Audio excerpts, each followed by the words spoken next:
Por último, concebimos el prejuicio como un fenómeno con inserción en lo inconsciente transgeneracional, pero que depende de lo comunitario y lo social. La transformación de prejuicio benigno, preferencias, adhesiones, conciencia de ciertas diferencias, en maligno, que implica destrucción y aniquilación del diferente, como ha sucedido en las catástrofes del siglo XX y XXI, depende de factores políticos, sociales y económicos, de modo que su estudio abarcativo es interdisciplinario. Nosotros partimos preferentemente de la clínica psicoanalítica, que es nuestra mejor posibilidad de conocimiento. El sentido del racismo dista de ser evidente. Sus formas más feroces pueden oponer a grupos con diferencias raciales nulas. Hay pueblos europeos con diferencias raciales mínimas desde el punto de vista de origen, color, complexión o lengua, que se han odiado y matado salvajemente. Interpretar el racismo exclusivamente como derivado de la relación especular con el otro deja de lado el hecho de que se trata de un fenómeno de grupo y no individual. El racismo, el segregacionismo o el prejuicio conciernen siempre a dos grupos. La política social, en lugar de afirmar que todos somos iguales, debe trabajar con la idea de tolerar diferencias, aunque sepamos que el proceso subyacente al prejuicio no es racional. Debemos reforzar las herramientas sociales para manejarlo. En Brasil fue importante la ley que considera cualquier manifestación de racismo como criminal. No evita el sentimiento, pero pasa el mensaje de que no será tolerado por la nación padre. El otro, con su diferencia y extrañeza, sacude las certezas identitarias, ya que propone enfoques distintos frente a cuestiones vitales, creencias y convicciones. El psicoanalista también está en esa situación cuando escucha a un analizante que tiene mayores o menores diferencias con sus propias creencias y conceptos. Si bien su propio análisis le otorga capacidad para escuchar a alguien que difiere de sus opiniones, esto no deja de constituir una problemática. Un caso de prejuicio en un adolescente. Se trata de un paciente de 15 años tratado por una colega de un país latinoamericano. Pertenece a una familia de clase alta que goza de todos los privilegios de su clase. No obstante, su sentimiento personal es de ser devaluado, no es suficientemente alto, ni confía en sí mismo, no es popular, sus amigos no son los populares. A lo largo del trabajo analítico, el paciente se percata que esta crisis de sentirse inadecuado o devaluado se le presenta con fuerza cuando es golpeado por el sentimiento de que no es el número uno.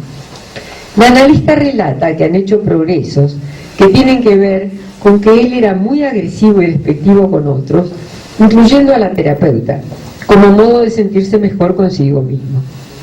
Esto obviamente tenía malas consecuencias para él en la escuela y en su propio grupo social. Merced a algunos cambios recientemente comenzó a tener amigos. En el presente es mucho más cuidadoso y se da cuenta que el mecanismo por el cual se liberaba de sus sentimientos de devaluación era ponerlos en los otros. Es muy prejuicioso en el sentido de que tiene un número de códigos muy estrictos acerca de lo que es valioso y de lo que no lo es.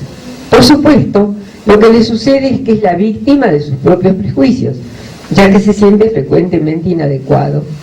Él le adjudica mucho valor al coche que la familia tiene, a las etiquetas de su ropa, a la exclusiva escuela privada a la que va.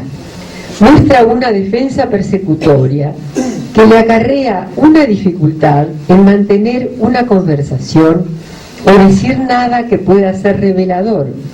No se siente confortable hablando a la gente acerca de sus situaciones personales, ni siquiera con sus padres, a los que se refiere con un sentimiento de incomodidad, a pesar de que el analista relata que son padres afectuosos y próximos.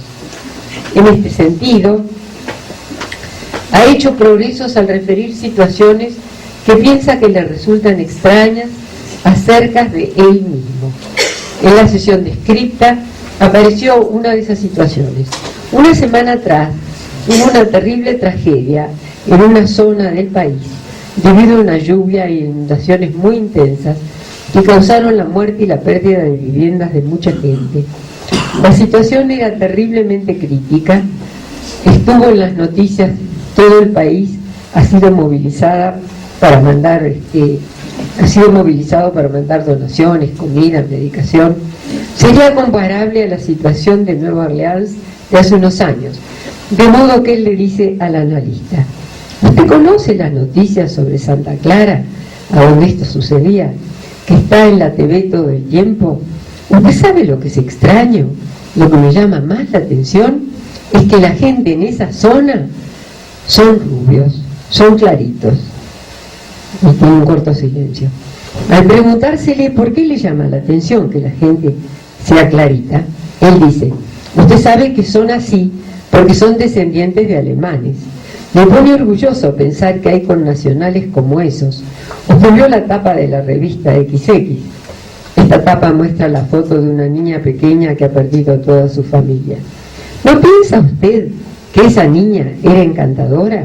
Analista: ¿piensas que parecemos un pueblo más desarrollado, que se ve mejor porque la gente es güera? A lo que el paciente contesta: sí, por supuesto.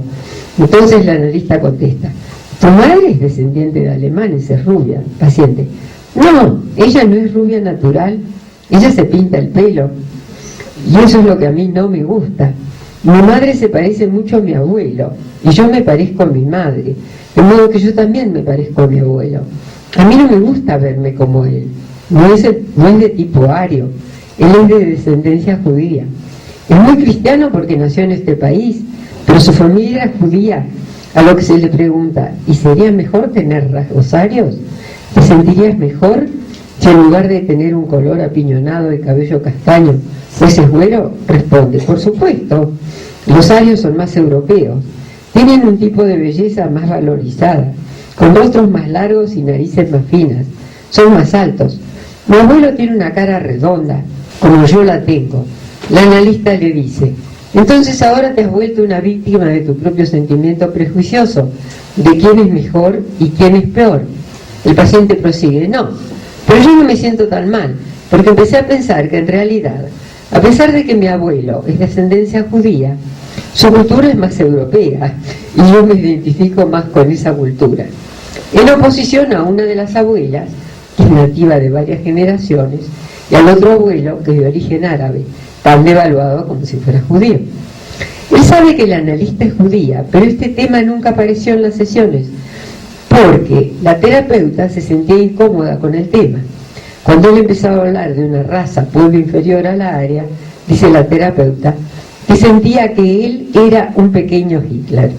También la analista se sentía incómoda acerca de que el paciente no se preocupara por la situación trágica de la niña que él describía. Podemos pensar que la teoría analítica constituye un prejuicio para la analista, ya que ella no podía hablar de la tragedia porque temía que sus comentarios llevaran un tono normativo o prejuiciado. Este joven muestra el poder de la internalización de los valores transmitidos, su identificación con los prejuicios de su familia y cómo él se ha sentido poco valioso en términos del concepto de la familia acerca del judío que no es rubio. En otra sesión, como respuesta a un comentario del analista de si él pensaba que hubiera sido mejor que todo el mundo fuese güero, el paciente dice: claro, para gente como yo que se siente tan insegura, si todos nos viéramos iguales, yo no tendría que preocuparme de ser apreciado o no. Él está tan preocupado consigo mismo que es un autocentrado, pero no por malignidad, sino que está pensando siempre en cómo puede ser apreciado. Entonces no puede pensar en los otros, lo que le ocasiona muy poca empatía con la gente. El judío o nativo latinoamericano se refieren a su propio aspecto rechazado de sí mismo. Puede ser el contenido manifiesto de una situación de autorrechazo que causa un sufrimiento identificatorio que toma la forma de un prejuicio antisemita. Es el objeto de la transmisión de una noción de efecto, de falta que afecta su sentido de pertenencia. El paciente desplaza el conflicto social a problemas más aprensibles, güero, judío. Del desamparo que aparece frente a una catástrofe social, cambiamos al del racismo, el problema de los judíos, la transferencia y las dificultades del paciente con su propia autoestima. Una posibilidad para el analista es situarse frente a su propio prejuicio, es decir, ubicarse en el espacio transsubjetivo, lo que requiere la capacidad de enfrentar lo que parece no corresponder al componente clásico transferencial. Los pacientes adolescentes pueden usar el prejuicio social para expresar un sufrimiento existencial. La inserción social, la pertenencia, las dimensiones trans e intersubjetivas siempre están presentes, sobre todo en la adolescencia, años en los cuales tiene lugar la consolidación del ideal del yo, la función de los ideales, la selección identificatoria que los determina, la elección de valores éticos y morales. Pensamos que enfrentamos una dificultad en encontrar un camino para elaborar materiales que reflejan situaciones intrapsíquicas, pero que también tienen presentes cuestiones culturales, sociales e ideológicas, es decir, cuestiones que atañen a la pertenencia social. Debemos tener claro que en la vida de todos los días, el contexto social nos plantea la posibilidad de reconocer nuestros prejuicios e impedir que esto se transforme en obstáculo. Gracias.